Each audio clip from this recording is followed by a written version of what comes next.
present subjunctive. Now the subjunctive is a very regular mood. Once you learn the basic endings, you should have no trouble conjugating it or recognizing it.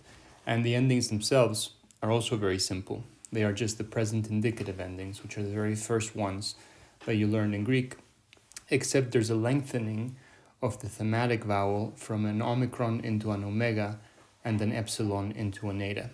So for instance, here I have a table. I'm going to do the present active and present middle passive of a verb in the indicative mood, which we already learned, and the subjunctive, which we're trying to learn.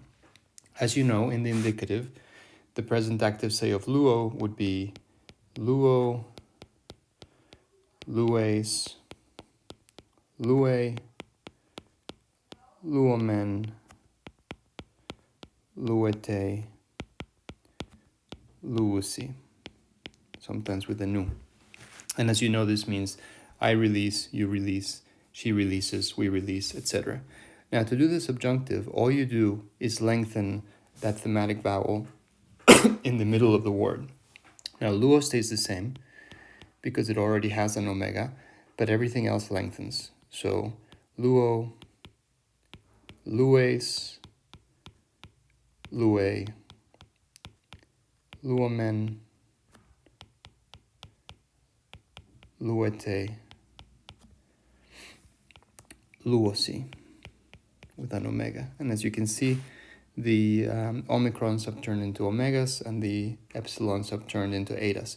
Now, it's harder to translate the word in the subjunctive without knowing more about the context because it doesn't mean anything per se. It can depend on what it means in the context of the sentence. For instance, if this was the hortatory subjunctive, luo would mean let me release. But there are other meanings of the subjunctive where we'd have to translate it differently. So right now, I'm not going to try to translate each one of those. And I'm going to go instead to the present middle passive. In the indicative, the present middle passive, as you know, is luomai, lue, luetai, luometha, lueste, luontai. And that would mean I am released, you are released, she is released, we are released, and so on.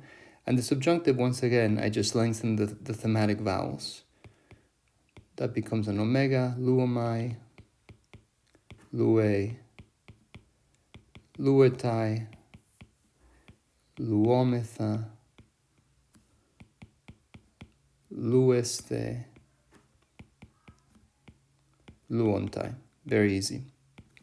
Now, as you can see, the subjunctive will be very easy to recognize. The only possible confusion is that in the active voice, the first person indicative and subjunctive look exactly the same, but the context will tell you which one it is because you know from the context whether you should be in the indicative or the subjunctive mood, because the context would be of someone speaking about actions that are not yet actualized.